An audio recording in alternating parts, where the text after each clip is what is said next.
Amis du hack, bonsoir, bienvenue dans Les Activistes, votre podcast sur l'actualité du hack tous les lundis à 18h pour parler de l'actualité du premier à jamais club de football français en partenariat avec France Bleu Normandie. Au nom de l'équipe d'actu.fr, nous vous présentons nos meilleurs vœux pour l'année 2021 ainsi qu'à vos proches. Nous souhaitons le meilleur dans tous les domaines, santé, travail, argent et hack bien entendu. De même que pour les ciels et marines la semaine dernière, il est l'heure de la reprise pour les activistes. Et comme le championnat ne reprendra que demain soir, nous vous proposons un à côté récapitulatif à quasi mi-championnat, en même temps que nous ouvrirons sur les matchs à venir cette semaine. Ce mardi à Beauvais contre le Chambly de Bradley d'Angers et vendredi à Océane contre VA. Pour nous accompagner ce soir, comme pour le hack, il a souhaité donner une nouvelle image à son institution, sauf que pour lui c'est déjà fait. Romain, cofondateur d'Actu, est avec nous. Salut Romain. Salut. Pour sa première à la table des activistes, il n'a pas eu à nous montrer son brevet de Bézo de Deschazos. Les archives du Havre Libre s'en sont occupées pour lui. François Manoury, notre commentateur sur France Bleu Normandie, nous fait l'honneur d'être parmi nous. Salut François. Salut Gilles, salut Romain, salut à tous. Installez-vous bien et profitez de ce hors-série. Les à côté numéro 3, c'est parti. Et tout de suite, jingle invité.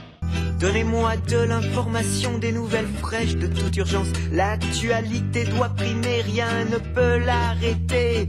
Il est journaliste, en tout cas c'est ce que nous connaissons de lui, un papa aimant, mais qui est-il vraiment?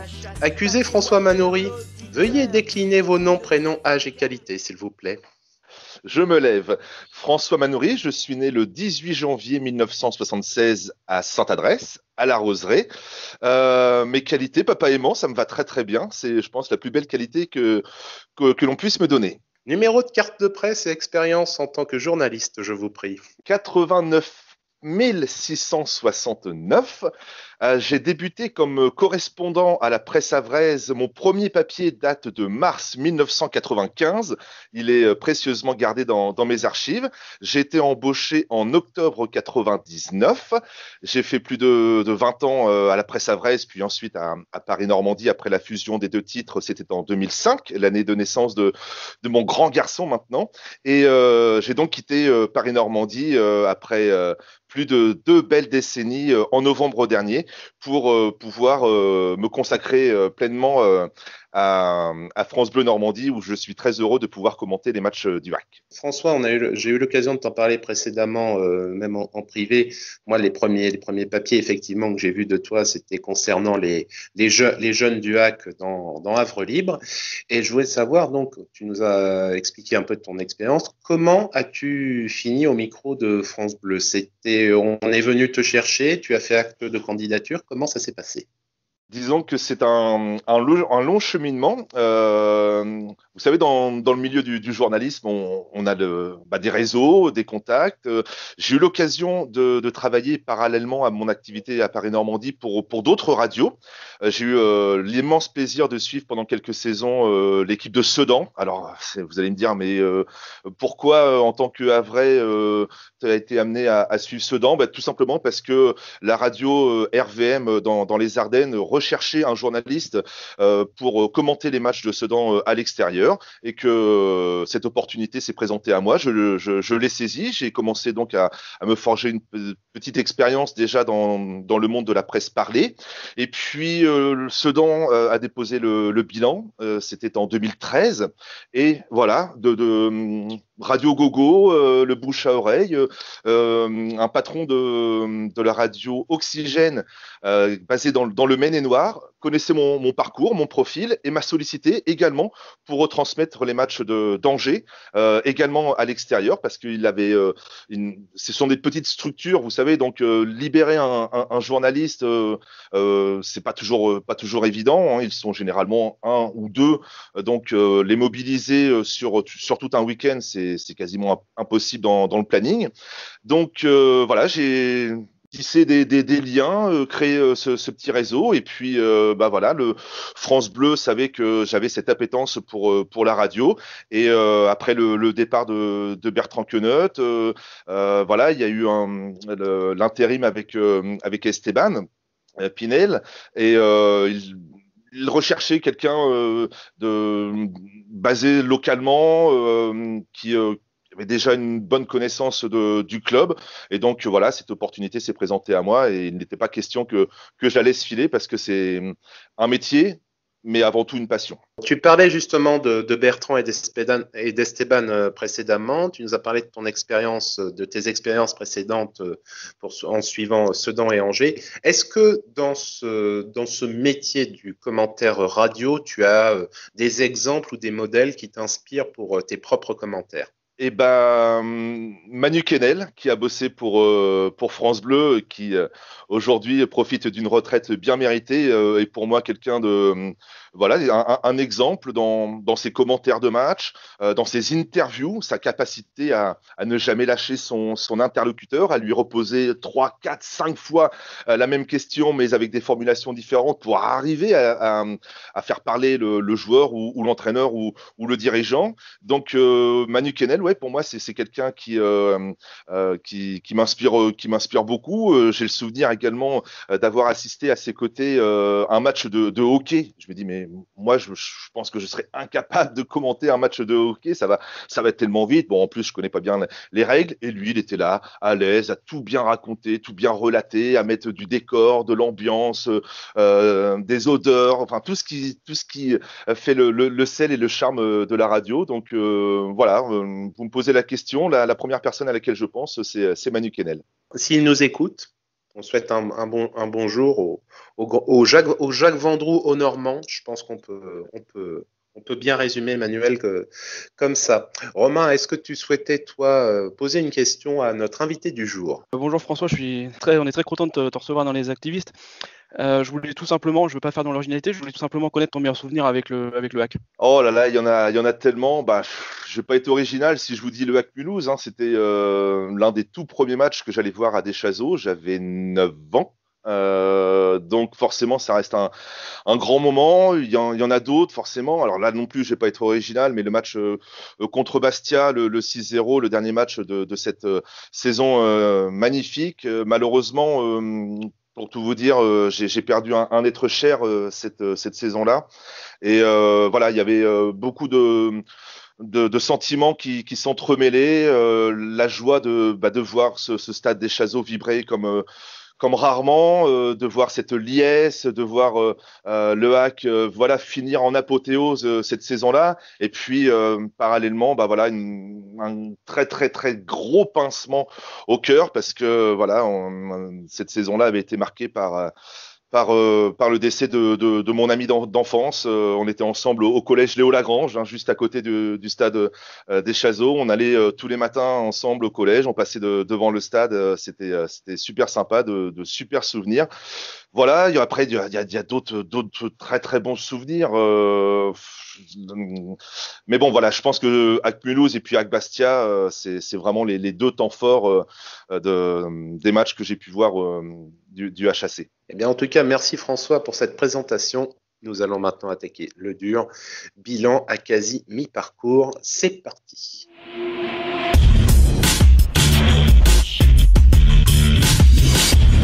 Il n'y a pas eu d'activiste suite au match à Rodez qui est tombé pendant nos vacances. On va juste faire un rapide retour, messieurs, sur ce match. Tout seigneur, tout honneur. François, on va commencer par toi. Ce à Rodez, mon Dieu, que c'était compliqué, décevant. Oui, c'est le moins que l'on puisse dire. Et puis, très clairement, je pense que ce soir-là, le HAC a affronté la plus faible équipe, ou en tout cas l'une des plus faibles équipes de la division.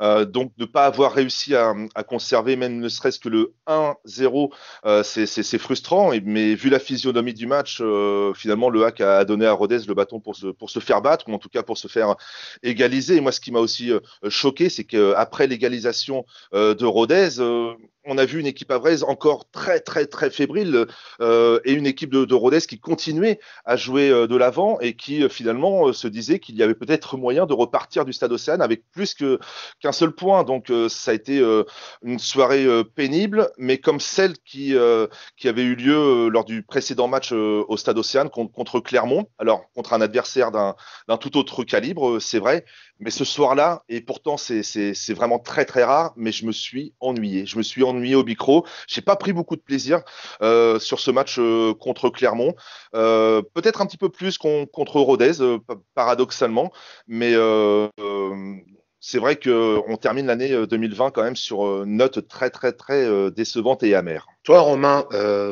rapidement, qu'est-ce que tu vas retenir? C'était encore une fois une égalisation, encore une fois la trouille au ventre, ou encore une fois, on va dire, mais là, plus habituellement, un sentiment d'ennui qui nous a trop souvent pris pendant ce match. Je voulais déjà revenir sur qu'au début du match, seulement 6 points séparent les équipes.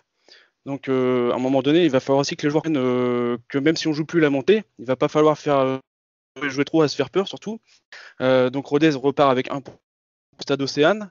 Ça veut dire qu'ils ont grappillé. C'est surtout qu'on a perdu 2 points, nous, de notre côté. Et donc, moi, je retiens une mi-temps où il se passe pas grand-chose. On a une frappe de Basque et puis aussi du côté de Rodez. Après, une deuxième mi-temps avec un début de deuxième mi-temps avec un peu plus d'envie. L'ouverture du score pour Romain Basque, je voulais la noter parce que ça fait plaisir. C'est ça qui travaille dans le silence depuis le début de la saison, qui a beaucoup aidé à énormément de postes. Donc il a rendu beaucoup de services. C'est, je crois, la première fois qu'on le voyait aligné avec Al au milieu de terrain à sa place. Une des premières fois, si je ne me trompe pas. Et ça franchement, je veux le noter parce que ça m'a fait plaisir et que cette doublette ne change plus. Un petit clin d'œil à qui est d'habitude avec nous le dimanche matin, qui souhaite aussi que cette doublette ne change plus. Et puis derrière, le joueur décide de reculer, parce que visiblement, d'après les consignes de Paul Le Guen, c'est vraiment les joueurs qui ont décidé de reculer, parce que Paul Le Guen n'arrêtait pas de leur demander de jouer haut. Alors il joue avec la peur au ventre, depuis de nombreux matchs, et à mon avis, ceci explique cela, et voilà, et on se fait punir. Et c'est quand même très décevant pour terminer l'année 2020. Au niveau de la récap générale de ces 17 premières journées, il y a une stat qui est en cours et qui est actuellement terrible, qui pourra malheureusement être confirmée. On ne l'espère pas, car il y a encore donc les matchs de Chambly et de Valenciennes à jouer. Avec seulement 2 victoires sur la phase aller à domicile actuellement, le HAC enregistre son plus faible total de victoires depuis la saison 2009-2010, qui correspond avec notre retour en Ligue 2. Donc c'est pour dire que si le sentiment est effectivement faible, malheureusement, c'est confirmé également par les chiffres. Et en plus, les 2 victoires n'ont pas été très flamboyantes. On se rappelle les circonstances. Le CSC contre Amiens et un match au bout de l'ennui face à Pau qui aurait très bien pu finir comme le match de Rodez. Au sentiment général que vous avez, messieurs, sur le parcours du HAC, qu'est-ce que vous retenez? L'ennui, la frustration, les décisions arbitrales, encore les déceptions. Romain, toi, qu'est-ce que tu retiens globalement de ce qu'on va dire de cette quasi première partie de saison? Alors, juste avant d'exprimer mon sentiment de ce que je retiens, je veux juste 2 petites stats à celles que tu viens de donner. Le HAC a inscrit aussi 16 buts en 17 journées, donc il faut remonter à la saison 2004-2005 pour avoir une attaque aussi pauvre. Et avec seulement 17 journées, le HAC totalise son plus petit nombre de points en championnat depuis son aussi en Ligue 2 en 2009. Donc toutes ces stats, on les a grâce au compte HACStat, partenaire de Actu. Et donc, c'est inquiétant. Si on ajoute ces deux stats-là à celles que tu as données, clairement, bon, on va pas se cacher, on n'est pas sur un rythme de c'est clair, c'est très clair. Et moi, ce que je vais retenir pour l'instant, c'est qu'il n'y a pas de projet de jeu. On a changé plusieurs fois notre façon de jouer. Paul Le Guen a essayé de partir sur une base de défense solide, mais on voit que pour le moment, ça porte plus forcément ses fruits, parce qu'on n'arrive pas à faire mal à l'adversaire en contre. On n'a pas les éléments qu'il faut pour faire mal à l'adversaire en contre. Pour l'instant, voilà, ce que je vais retenir, c'est l'ennui du jeu proposé et le rythme sur lequel on est. Pour l'instant, on joue à se faire peur. François, toi, pendant les commentaires, tu as déjà ton activité à faire, donc on peut supposer que tu as peut-être moins d'ennuis effectifs en tant que tel, mais est-ce que tu peux comprendre que pour ceux pour qui tu fais les commentaires, il y a quand même un sentiment profond je ne vais pas dire de malaise, mais de manque dans beaucoup de points. Oui, complètement. Après, manque de projet de jeu, oui, mais comment mettre en place un projet de jeu alors qu'on a On n'a pas d'attaquant. On n'a pas d'attaquant. On n'a que le pauvre Jamal Thierry. Combien de fois on l'a vu s'époumoner tout seul sur le front de l'attaque, à faire des courses, à faire des déviations de la tête pour redonner le ballon à l'adversaire parce qu'il n'a personne à ses côtés. C'est compliqué. Donc peut-être qu'on va y revenir après. Mais le problème, déjà, dès le départ, c'est le non-remplacement de Tino. Quand on voit en plus les prouesses qu'il fait à Lyon ces derniers temps, voilà, on a perdu un top player et on ne l'a même pas remplacé à ce jour, au moins numériquement. Donc forcément que c'est problématique. Après, on espère que Boutaïb pourra jouer à partir du mois de janvier. Dans quelles conditions physiques, psychologiques il sera, ça c'est une autre histoire. Mais mettre en place un projet de jeu avec un seul attaquant qui en plus a été indisponible quelques semaines pour cause de Covid, pour cause de blessures, à un moment, on en était au point de se dire, mince, Godwin Bentil, il n'est pas là, comment on va faire? Alors que Godwin, malgré toutes les qualités qu'il a déjà pu démontrer, c'est pas au départ un joueur sur lequel tu te dis on va miser là-dessus, on compte absolument sur lui et s'il n'est pas là, ce sera vraiment problématique. On en était là à un moment, donc voilà, je pense que le problème de l'attaquant a été très très mal géré. Alors qu'il y avait largement le temps, on le savait depuis le mois de janvier que Tino allait partir à Lyon. Il a fallu attendre les toutes dernières minutes du mercato pour apprendre que Boutaïb arrivait au HAC. Et dans la foulée, on nous dit qu'il y a un problème administratif et qu'il ne peut pas jouer. Donc il y a une mauvaise gestion qui rejaillit forcément sur les résultats et sur la qualité de jeu. On parle de Boutaïb, on va parler des recrues qui ont joué justement. On avait fait sur Actu un petit sondage. On avait exclu Nabil Alioui parce qu'il a été en phase de reprise pendant longtemps, mais on assume le fait. On a fait un sondage concernant nos 3 recrues estivales. Donc Nolan Mbemba, Pierre Gibaud, Quentin Cornet. On avait demandé sur ces 3 recrues combien pour vous sont satisfaisantes. La réponse qui arrive en tête, c'est 1 à 46,6% et 0 à 31,7%. Donc, c'est-à-dire qu'on est à presque 4 personnes sur 5 qui ont répondu à ce sondage qui disent qu'on n'a pas fait plus d'une bonne recrue estivale sur les trois nommés. C'est quand même, encore une fois, une question problématique au niveau du point qui avait été soulevé à maintes reprises par Vincent Volpe dans ses interviews de fin d'année et dans lequel il mettait en avant le fait qu'on payait des recrues pour ne pas jouer.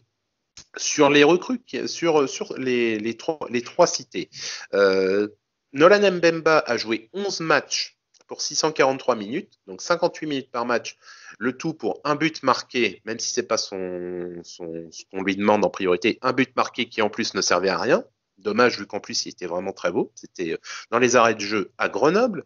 Et ensuite Pierre Gibaud et Quentin Cornet qui ont joué chacun 15 matchs pour des rendements un peu différents. Quentin Cornet a joué 756 minutes, donc une moyenne de 50 minutes par match et une seule passe décisive. C'était pour son premier match à Guingamp. Et Pierre Gibaud, lui, 15 matchs, 1025 minutes, donc déjà un rythme un peu plus important, pour 2 buts qui à chaque fois ont ramené des points, la victoire à Nancy et le match nul à Ajaccio.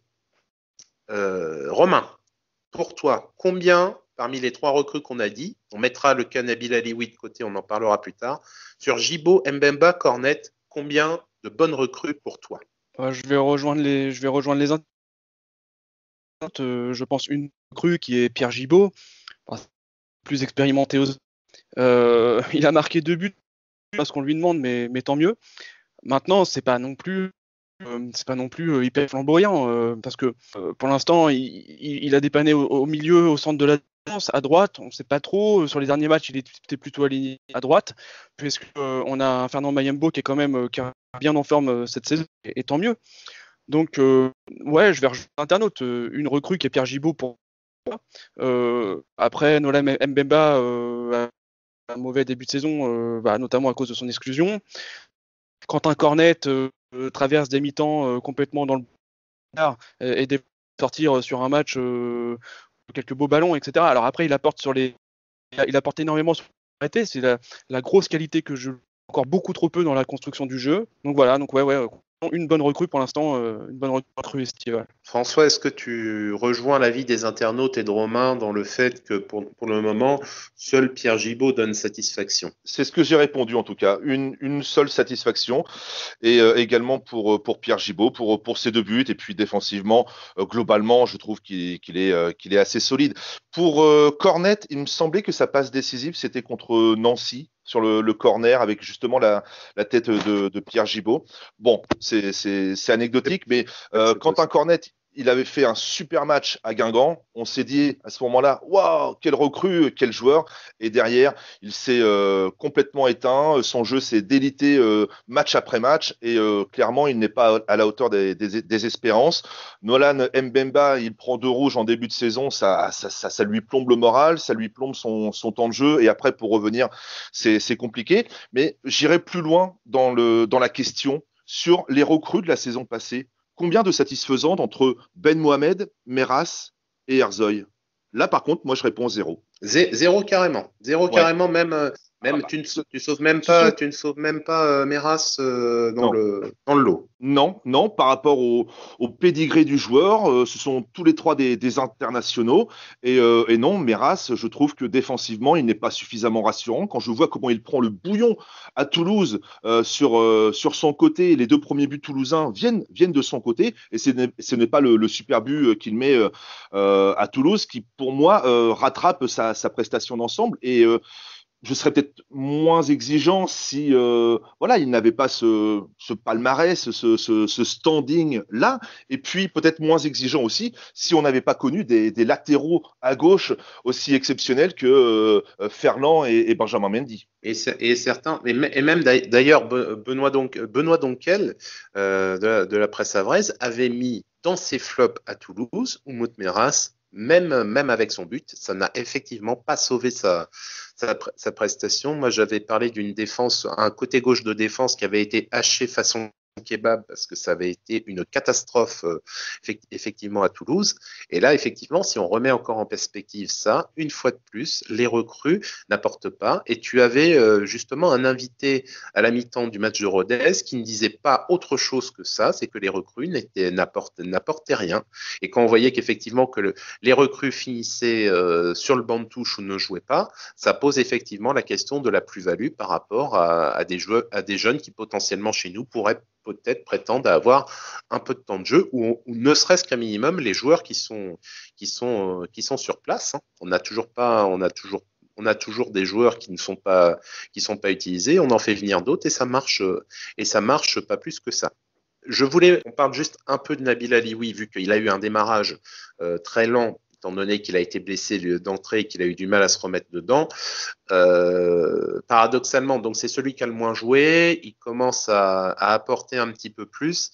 Est-ce que par rapport aux 3 autres qu'on a cités, vous sentez qu'il peut basculer plutôt du côté Pierre Gibaud, satisfaction, ou est-ce qu'il va rejoindre Nolan Mbemba et Quentin Cornet du côté des déceptions? François, pour toi, sur ce que tu as vu. Il a montré des belles choses. Hein. J'ai le souvenir de son entrée en jeu contre Auxerre où il avait été très convaincant. Après, je le préfère très nettement sur un côté que dans l'axe, et on l'a vu contre Rodez. Sur les côtés, il était beaucoup percutant. Il aurait même dû avoir une passe décisive si Hervé Basile n'avait pas mis le ballon à côté à 3 mètres du but. Hein. Le centre, c'est Nabil qui le lui donne. J'ai bon espoir que Nabil monte en puissance, gagne du temps de jeu, soit plus décisif dans les passes et dans les buts. J'ai confiance. Romain, pour toi, est-ce que tu as confiance également? Oui, je pense que Nabil, effectivement, je rejoins François. Nabil va monter en puissance pour moi sur la deuxième partie de saison. Il a été utilisé 2 fois là sur le début de saison dans l'axe en numéro 9 associé à Imad. Ça n'a pas apporté ses fruits, je pense que c'est pas sa place. Je pense qu'il faut qu'il joue effectivement sur un côté et qu'il sera beaucoup plus percutant sur un côté. Et il va monter en puissance. Je pense que c'est une bonne recrue. Tu l'as dit, qu'il va basculer du côté Pierre Gibaud en termes de rentabilité par rapport à ce qu'on attend de qui sont arrivés l'été dernier. En tout cas, première partie de saison vue, messieurs, nous allons maintenant attaquer une vision possible que nous aurons sur la deuxième partie de saison. C'est parti.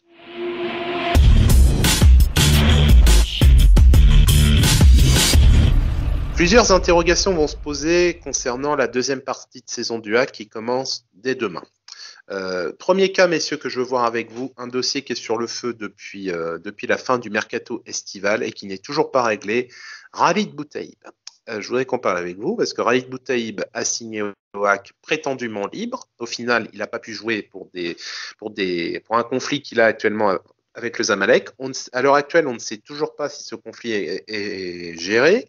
Est-ce que donc il pourra être qualifié pour demain soir face à Chambly? Et est-ce que enfin Paul Le Guen aura eu raison de pouvoir profiter de celui qui pour le moment n'est qu'un camarade d'entraînement sur les terrains de Socans?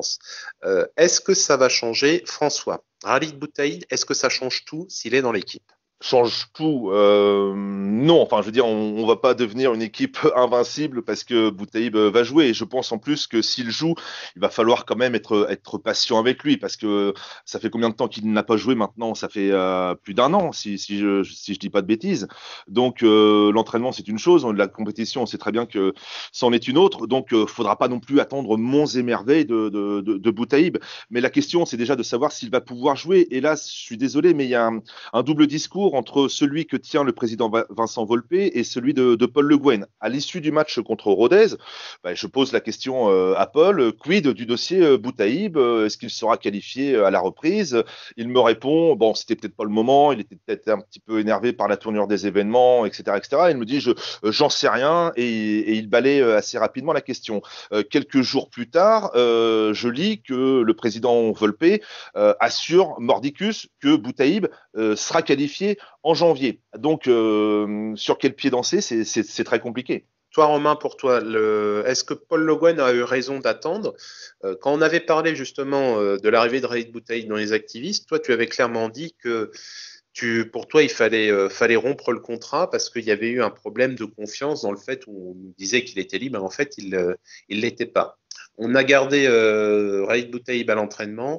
Est-ce que Paul Le Guen a eu raison d'attendre? Est-ce que ça peut enfin changer certaines choses si et seulement si il s'avérait qu'il soit qualifié? Je vais faire comme Paul Le Guen, je vais balayer la question de la qualification, et moi je voulais aborder sous deux aspects, ce qui rassure. Déjà, donc c'est l'état d'esprit de joueur, et puis visiblement ses prestations à l'entraînement qui sont très bonnes. Et puis aussi ce qui est, c'est la confiance du club et du staff envers le joueur. Après, je vais mettre en avant ce qui inquiète concernant Boutaïb. Alors, la qualification, bien sûr, première question, c'est évident. Par contre, Boutaïb, effectivement, on n'a pas joué une saison complète depuis 2017-2018. Il reste sur un total de seulement 30 matchs pour 8 petits buts. Et puis, au final, moi, j'ai regardé un peu, il n'est pas si bien que ça la Ligue 2. Il y a passé réellement que 2 saisons pleines. Puis, je rajouterai à ça, alors certains diront que là, c'est pas un paramètre à prendre en compte, mais Boutaïb prendra 34 ans en avril. Voilà, donc est-ce qu'on peut se poser la question, est-ce que finalement le HAC ne pas trop de pression sur les épaules de Khalid Boutaïb, encore une fois à condition qu'il soit qualifié, mais derrière il y a toutes ces questions que moi j'ai envie de poser sur le papier. Il va falloir être très patient avec ce joueur, je pense. Est-ce que le HAC a le temps par rapport à la saison qu'on fait? Est-ce que le HAC va être patient? J'en suis pas certain.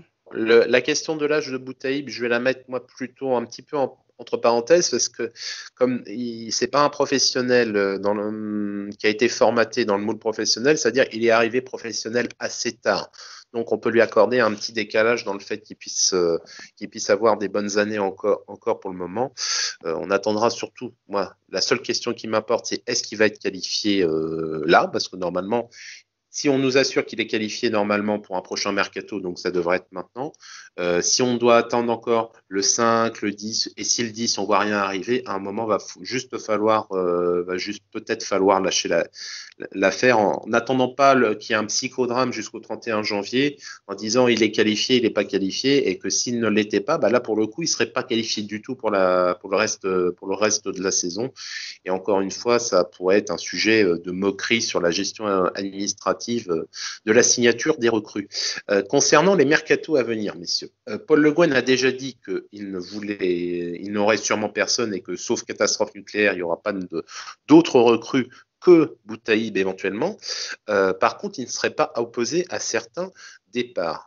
Dans les tableaux de transfert rumeurs, est-ce que vous voyez des joueurs qui potentiellement peuvent partir tout de suite et le plus tôt serait le mieux pour eux. Romain, toi, on a répertorié certains joueurs. Qui mettrais-tu dans la colonne départ possible? C'est compliqué. Après, le président Volpe a été clair dans sa dernière interview de Paris Normandie. Il dit que les joueurs indésirables sont au courant depuis longtemps. Après, faut trouver quand même preneur. Hein.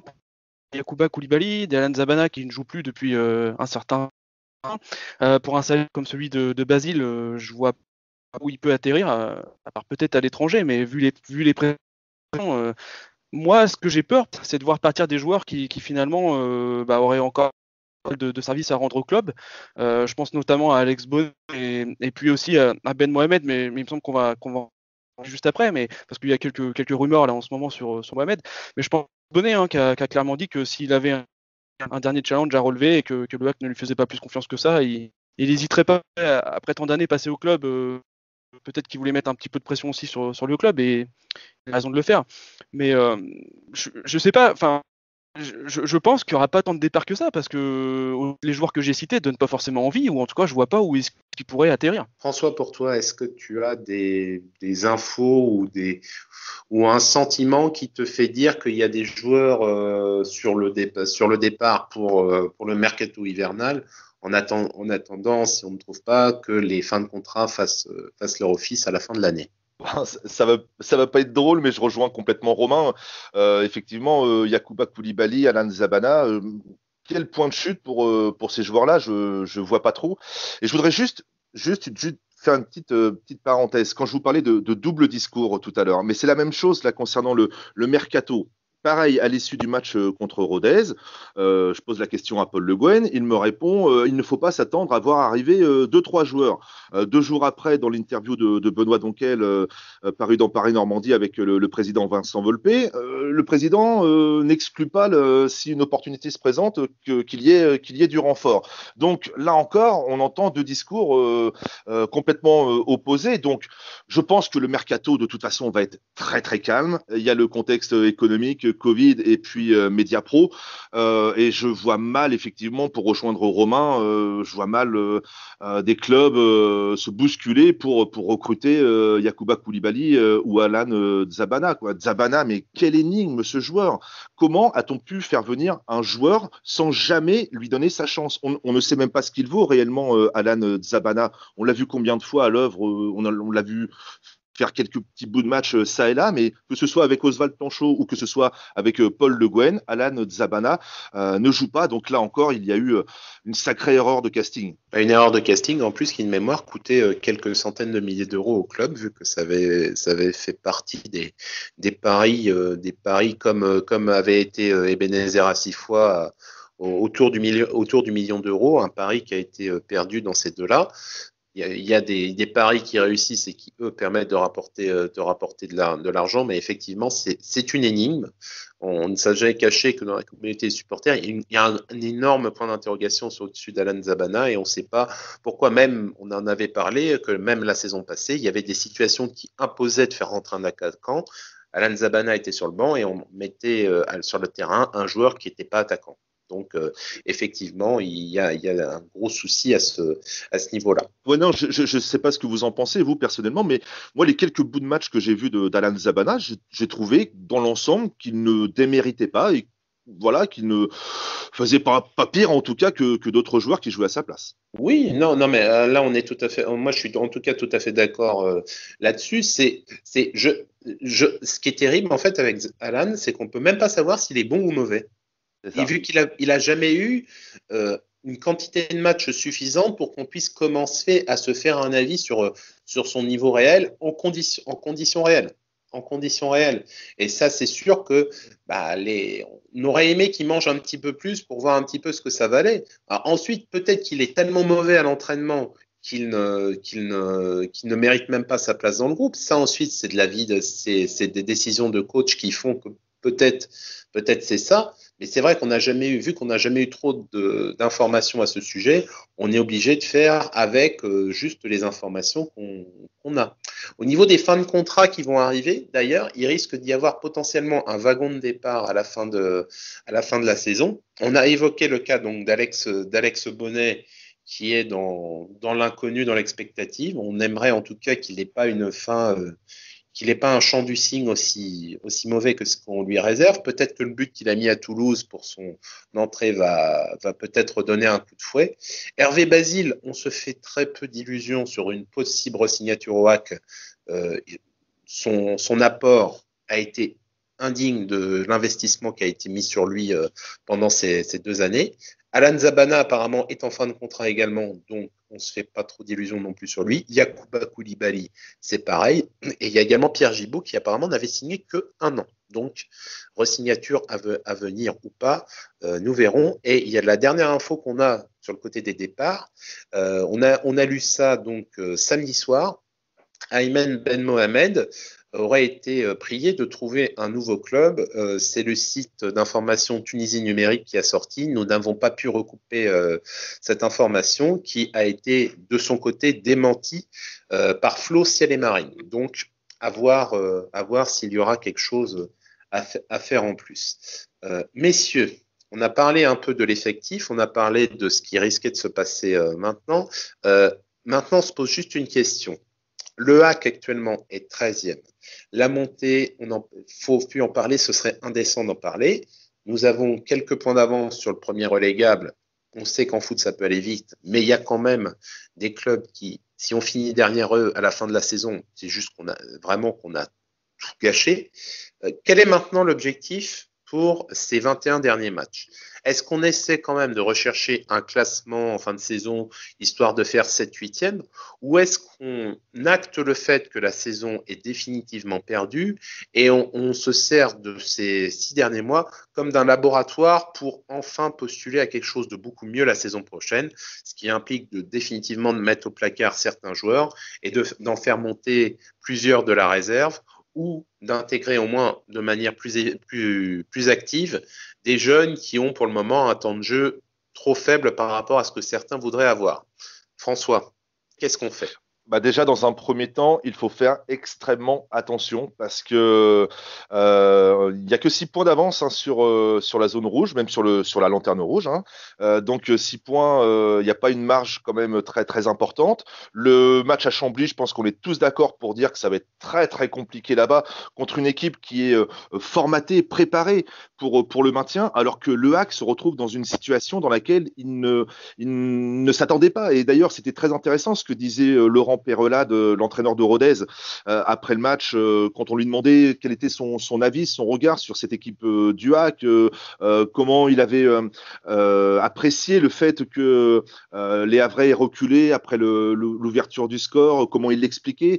Eh bien, il nous répondait que voilà, c'est parce que c'est une équipe effectivement qui a la peur au ventre, qui a la trouille et qui n'est pas préparée à jouer ces matchs pour le maintien. Et c'est pour ça que le match à Chambly, moi je le crains comme la peste, parce que voilà, on risque de se faire rentrer dedans par une équipe qui ne va rien lâcher, qui a déjà démontré qu'elle avait aussi des qualités. Elle a marqué 6 buts sur les 2 derniers matchs. Donc dans un premier temps, déjà, mettons-nous à l'abri le plus rapidement possible, parce que je me dis que le HAC peut vite se retrouver dans une situation encore plus compliquée. Romain, pour toi, qu'est-ce qu'on va espérer de cette fin de saison? Et oui, pour parler 2 minutes du match de Chambly, Simon Pont-de-Mai, qui est gardien de l'équipe de Chambly, il va vouloir tenir cette revanche contre le HAC, comme souvent les anciens. Et Bradley Danger, bien sûr, grosse revanche.